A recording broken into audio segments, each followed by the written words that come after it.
It's just comedy. The Jell-O program, starring Jack Benny with Mary Livingston and Phil Harris and his orchestra. Thank you. This is Groucho Marx. Well, here I am, stepping in over my head again. With Fibber McGee and Molly. Folks, this is just as new to me as it is to you. Hello? Hello, Mr. Benny. This is Rochester. The Great Gildersleeve. Well, what an original greeting. Hello and welcome to another week of comedy, funny, haha, on Dwayne Old Time Radio. One thing, please subscribe to my channel. If you enjoy what I'm doing, subscribing is 100% free. Also, one more thing, if you have a few seconds or 1 minute, please leave a review on your preferred podcast service, especially if you're on Apple, Spotify, or really just your preferred podcast service. Thank you, and hope you enjoy. And as always, we're going to end the month with Jack Benny. Jack Benny finally gets around to playing that lovely piece of music titled The Bee. And this one is titled The Bee is Finally Played.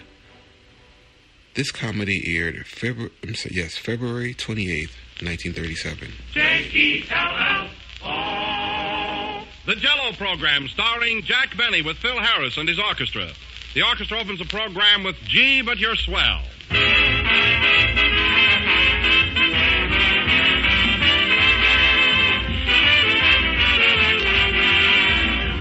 These days, we all like to have lunch or dinner at a good restaurant once in a while. And in good restaurants everywhere, you'll find that you can enjoy genuine Jell-O for dessert just as you do at home.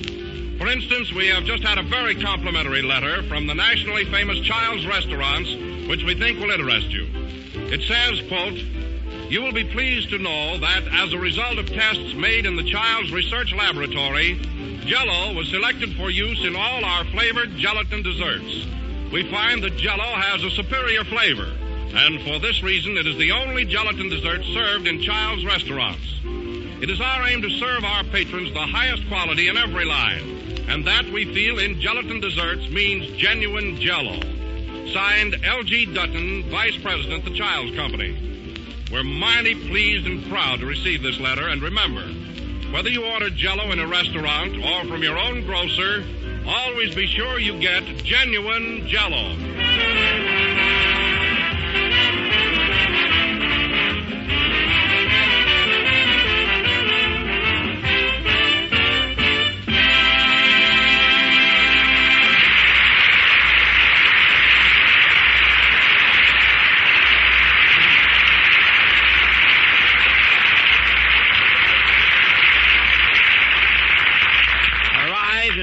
Okay, but the train trip was terrible as there was nothing but trunks and suitcases in my car. She must have gotten in the baggage car by mistake. New York City is just the same as... What are you reading, Jack? Oh, it's a letter from Mary. Gosh, it seems lonesome tonight without her, doesn't it, Don? Oh, it sure does. You know, I kind of miss her, too. The program doesn't seem the same without Mary. Not so loud, Phil. She's probably listening in. There's no use spoiling her. What does she say in her letter, Jack? Well, it's a little personal, Don. You know, she wouldn't want me to read it to everybody. Oh, go ahead. All right. Dear Jack, Don, Phil, Kenny, and everybody. Arrived in New York. Oh, I read that, yeah. She says, I got in Chicago on time and stopped there for 3 hours between trains. Believe me, it's no fun standing between trains. You get cinders all over you. She certainly takes things literally, doesn't she? Enjoyed the ride to New York. The train had a streamline, and so did that salesman I met. But don't worry, I can take care of myself, and anyway, he got off at Cleveland. That's good. She's right in form there. When I arrived at Grand Central Station, a great big man rushed up, threw his arms around me, and kissed me. Was I disappointed when I found out it was my uncle? I am stopping at the Hotel Lombardi, which is just 1,500 miles up the street from the Miami Biltmore.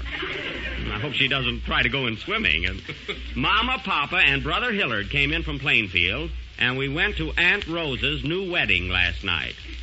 Papa was going to wear his full dress suit with the tails, but when he took it out of the closet, he found that the moths had eaten it into a tuxedo. Well, Not bad. yeah. This afternoon, while passing Radio City, I ran into Fred Allen. He spoke about you, and believe me, that's no way to talk in front of a lady.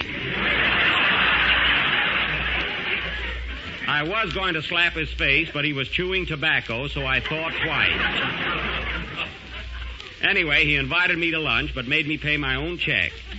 I couldn't do anything about it, though, as he claimed his invitation wasn't in writing. Same old Allen. Oh, he's not that tight. He's not, eh? Listen, fellas. Have you ever played poker with Allen? No. Well, if you ever do, watch out. He plays a very conservative game. Come here a minute. When he opens the pot, you can throw away 4 kings. No kidding. Really, I'm not kidding. Not only that, he cheats, too. I remember one time I caught him sending out 3 white chips to be dyed. Oh, Jack. Jack, you're exaggerating. Well, maybe it was only 2 chips. I don't know. Well, go ahead, Jack, with Mary's letter. Okay. I am writing this letter in the lobby of the hotel, and the swellest-looking fellow is sitting opposite me. He just smiled, which explains this blot. She's probably kidding.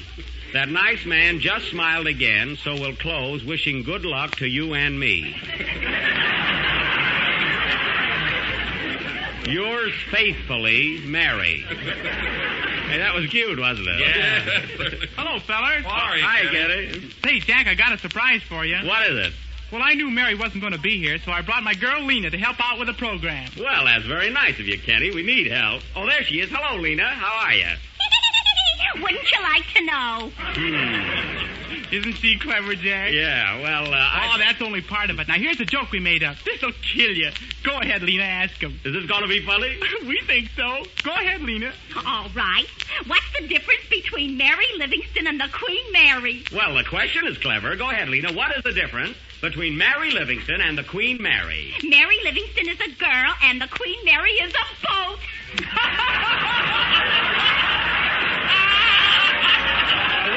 What's funny about that, Kenny? Gee, don't you get it? Mary isn't a boat. Oh, am I surprised? I must tell her to keep out of water. Yeah. Now, Lena, do that laugh like Mary does. And, Jack, you ask her what she's laughing at. Okay. Go ahead, Lena. Laugh like Mary. Now, ask her, Jack. All right. What are you laughing at, Lena? You, who wouldn't?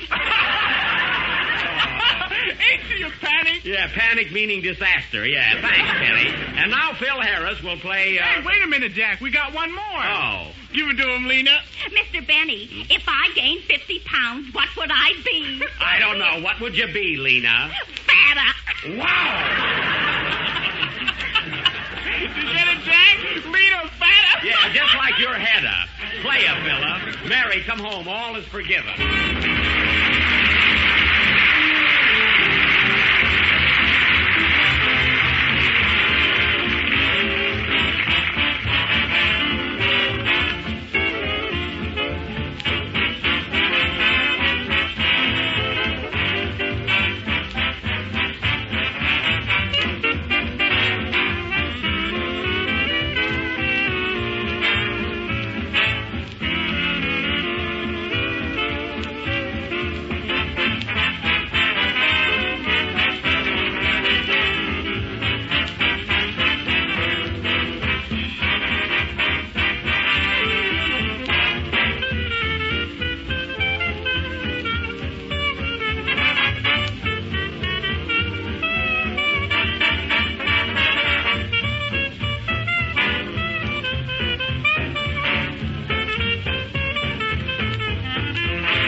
Jolly Baby, played by the orchestra and directed by Phil Harris, who came back from the Santa Anita racetrack yesterday as fast as he could walk.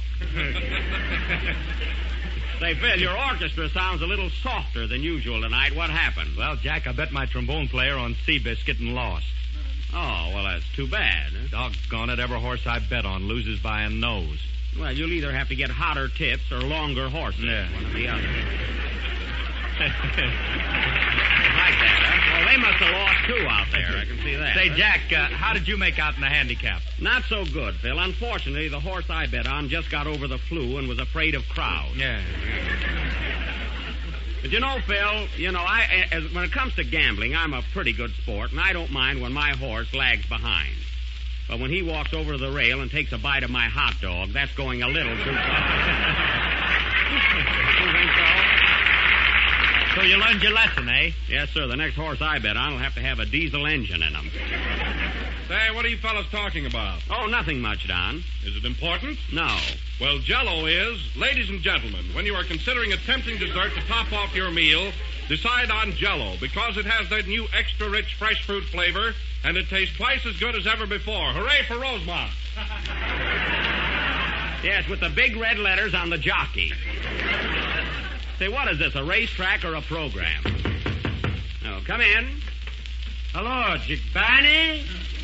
Yes. What can I do for you? Well, pardon the interruption, Pooksy, but I'm a detective. A detective, eh? You said it. A bloodhound with a dialect. Well, what do you want? I'm under the impression that you lost a violin. Is this correct? A vial, yes. Did you find it? Did you offer a reward? Yes. Then I found it. Here you are. Well. Hey, fellas, look. My violin. What do you know? Say, it sure is my violin, all right. Say, fellas, I knew I'd get it back tonight. Virtue triumph. Then you're going to play the bee, eh? Am I? Listen, fellas, this is the night of nights. Not only will I redeem myself in the eyes of my listeners, but I'll make Fred Allen hang his head so low he'll have to get an extra shoe for his nose. And it won't be any size 2 either. Oh, his nose isn't that long, Jack. It's long enough to reach clear to Hollywood and to my affairs.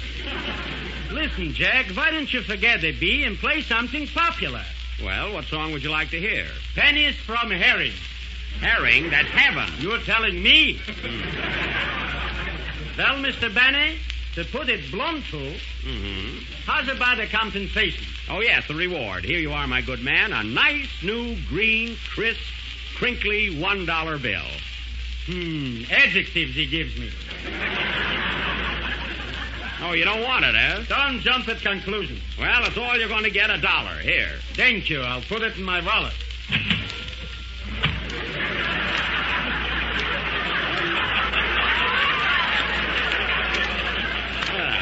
That's a nice wallet. I thought it was your chest. Well, goodbye, Mr. Say, what's your name? That I can't tell you. Why not? There's a reward for me, too. Oh, I'm sorry. Well, goodbye. Goodbye. What a chiseler. Fred Allen is right. Well, boys, it cost me $1 to get my violin back, but it was worth every penny of it. Oh, Kenny, how about singing your song while I get all set for my number? Okay, Jack. Are you really going to play the bee? Am I going to play the bee? Did Columbus turn back in the middle of the Atlantic? I don't know. Did Washington hesitate before crossing the Delaware? I don't know. Did Admiral Dewey retreat at Manila? 3 strikes, I'm out. Then sing, Kenny. I'm going to play the bee.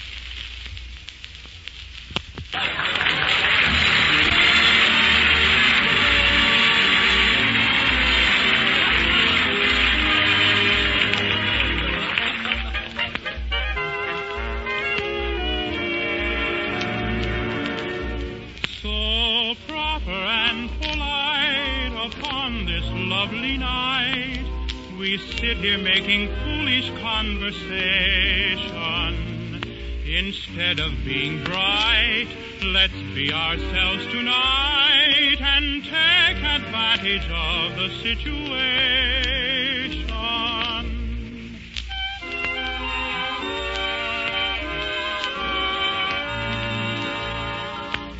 The night is young and you're so beautiful here among the shadows, beautiful lady. Oh,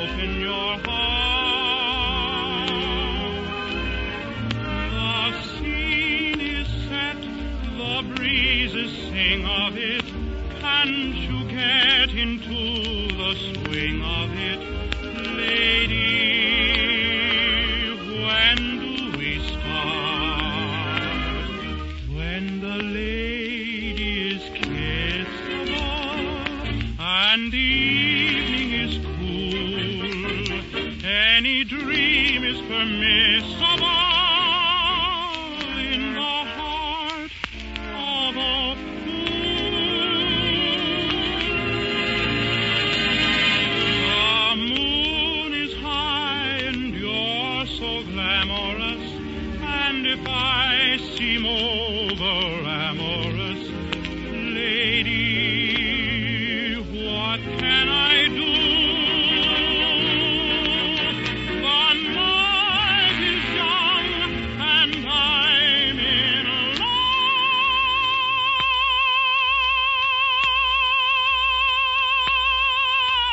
love with you.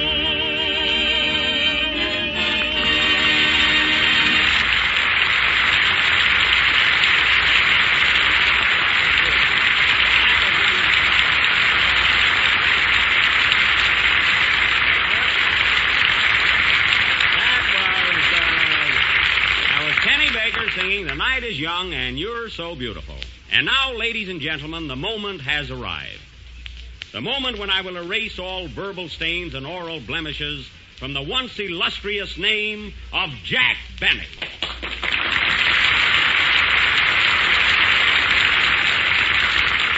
Of course, after concluding my selection to be Mr. Allen, who even thinks that wrestling is crooked,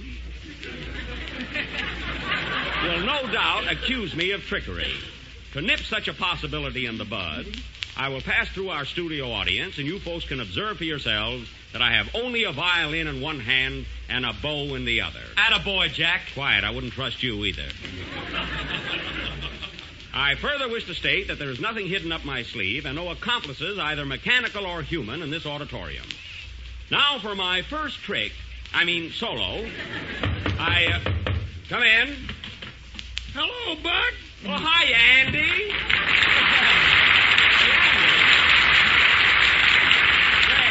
Hey, you got here just in time. Yep, and when I heard that you got your fiddle back, I ran up here as fast as I could. Well, that was nice of you. Say, Buck, I was sure surprised when I heard Mary went to New York. Yeah, she left last week for a short vacation. Doggone it, I'm sorry I missed her. I wanted to kiss her goodbye. Well, Andy, you can kiss her when she gets back. Yeah, she'll be rested up then and can take it. One thing I like about you, Andy, you don't brag. What's that? That's Kenny's girl, Lena. I know you thought it was the radiator. Lena, you know Andy Devine. Oh, sure. The man that talks like Donald Duck. Donald Duck. That's pretty good. Huh? Well, we're doing all right. We're both in pictures. Yeah. Well, Andy, I'm glad you came up to the studio tonight. You know, you're going to hear me play the bee and make out a fool out of that town hall Sandman. And you know what the Sandman does. Yeah. Did you hear him last Wednesday when he said a buzzard brought me instead of a stork? A buzzard? Yeah. Oh, doggone it. I thought he said blizzard. Now I got to get mad all over again. Why don't I get funny lines like that? Why don't I get any lines? Please, fellows. Well, the time is growing short. My fingers are just itching to wander over those violin strings, so let's get going. Andy, you sit right down in front and enjoy yourself. Okay, Buck. Can I applaud now in case I fall asleep? No, I'll have to take that chance, Andy. And now, ladies and gentlemen, before going into my number, it gives me great pleasure to introduce to you the man who will share my glory tonight. My accompanist, that eminent pianist, Rachmaninoff T. Smith.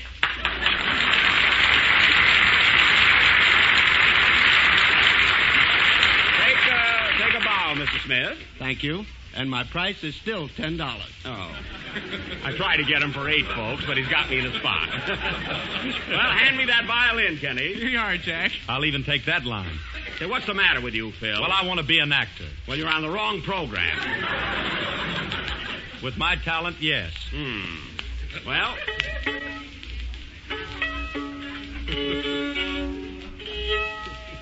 Well, it's pretty good for an old violin, isn't it? Huh? So you're really going to play the bee this time, eh, Jack? John, I can't get out of it. I'm raring to go. Come on, introduce me, and remember that Jell-O isn't playing this number. Wait till I tune up. Just... Well, it's pretty good from here. It's all right? Okay, Jack. Ladies and gentlemen, Mr. Jack Benny will now play Schubert's immortal classic, the bee.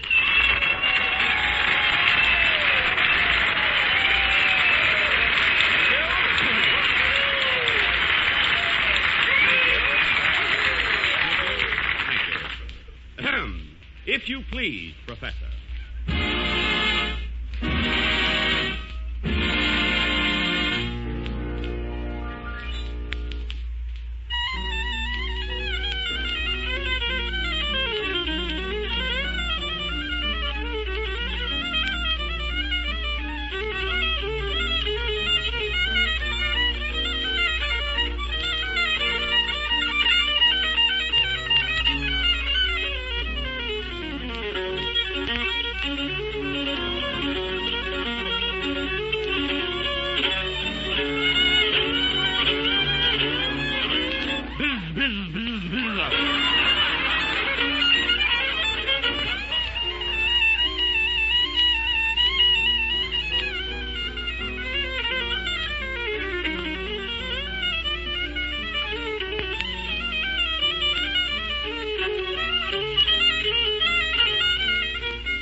Fellas, it was nothing at all. Well, what now, Mr. Allen? Play, Phil, I did.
From Swing High, Swing Low, played by Phil Harris and his orchestra. And very good, Phil, very good. Not a classic, perhaps, but quite well done. Say, Jack. Yes, Kenny? When are you going to play the bee? I just played it. Yeah, but you clipped its wings. Why, what do you mean? Well, when you came to the hard part, you switched to Plenty of Money and You. Well, there was a detour sign on my music. And furthermore, Phil, you've been acting a bit uppity lately. Are you dissatisfied with your job here? Are you unhappy in our little group? I mean, are you seeking greener pastures? No. Greener money. Oh. Well, let me tell you something, Phil. Oh, excuse me a minute. There's the phone. Keep the argument going, Kenny. Now listen, Phil, who do you think I am? Now, never mind, Kenny. I'll pick up the argument later. Never mind. Don't bother. Hello? Hello? Oh, hello, Mary. How are you, honey? It's Mary, fellas. You did? Well, I'm glad you liked it. I played it the best I could. Of course, right in the middle of the number, I found out one of my strings was dental floss. Which was all right. I just had dinner. Are you having a good time in New York? Well, I do, too, but I don't see how I can get away from here. Well, anyway, Mary, have a good time and come back soon. Yeah. Yeah, everybody sends their love. Yes, I will. Yeah. Yeah, goodbye, dear. Goodbye. Hello? What's that, operator? Yes, I'll accept the charges. Yes. You know, fellas, gee, it must be nice in New York right now. Gee, after talking to Mary, I'd love to go there for a couple of weeks. So would I. Me, too. You know, Buck, I've never been to New York. Well, don't cry, Andy. You haven't? No. Well, that last one was a laugh, wasn't it? Well, Andy, you get a big kick out of it. No, really you would. You'd love it. You know, you could take a subway and see the whole town. You know. Hey, wait a minute, fellas. You know, I got an idea. Listen, get away from the microphone, fellas. I don't want Mary to hear this. You know what I'd like to do? Now, wait a minute. Stuff up. Get away from the mic. I'd like to surprise Mary, hop on a train, and join her in New York. New York? Quiet, Tom, stuff up those microphones. Okay, Jack. Now, wait a minute. Can everybody make the trip? I can. It's okay with me. How about you, Phil? Well, I'll have to join you later. Shall I take my trainer along? No, Andy, they have hotels in New York. 2 of them. Now, wait a minute. Listen, we'll arrange this right away. I'll call up the station now and make our reservations. And, Don, while I'm ordering the tickets, you make a lot of noise about Jell-O or anything, but make it loud. I don't want Mary to hear this. Right, Jack, right. Go ahead. Hello? Operator, get me the... Go ahead, Don. I'm glad to have this opportunity to tell you about station. Jell-O, the fastest-selling gelatin dessert on the market. Hello, ticket today. office?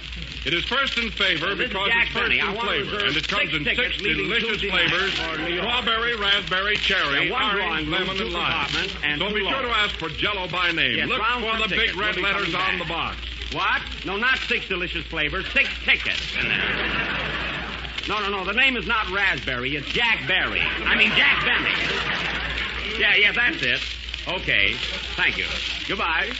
Well, fellas, it's all set. Oh, boy, I could just see the look on Mary's face when we popped in on her. Yeah, I can hardly wait. I'm going right home now and pack. Are you going to take your trunk, Kenny? No, my trunk's been to New York. Well, then don't bother. Oh, boy, just imagine that. 2 weeks in New York.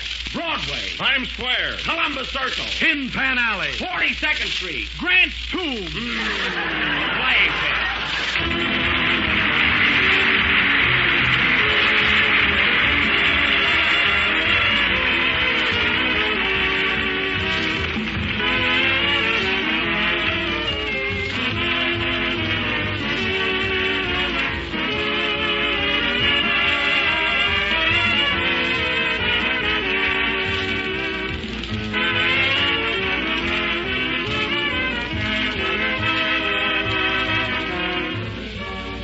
Everybody loves parties, and here's a party dessert that you can serve every day.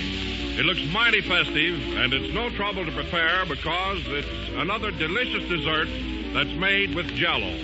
It's called Strawberry Snow, and this is how you make it. Dissolve 1 package of strawberry Jell-O in 1 pint of hot water. Then chill until cold and syrupy and place in a bowl of ice or ice water. Add 1 egg white and whip with a rotary egg beater until fluffy. Mold or pile in sherbet glasses and chill. It's a feast for the eye, a treat for the taste, with tempting true fruit flavor to please everybody. So give everyday dinners a party touch. Have Strawberry Snow for dessert one night this week. But be sure you make it with the real thing. Genuine Jell-O with the extra rich, fresh fruit flavor. Look for the big red letters on the box. They spell Jell-O.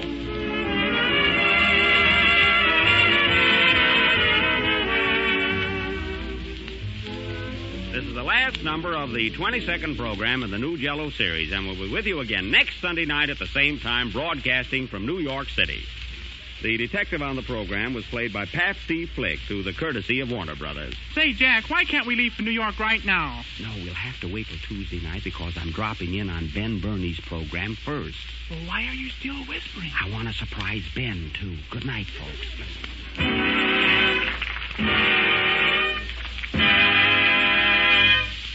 Jell-O.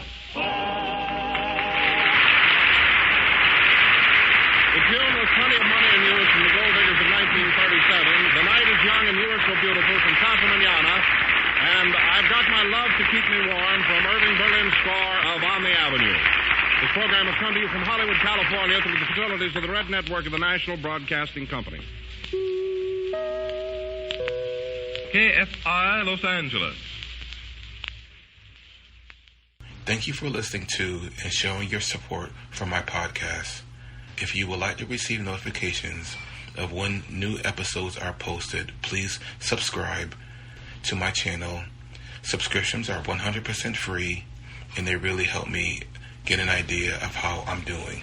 Well, hope you enjoyed, and until next time, stay safe, wish you well, and as always, peace.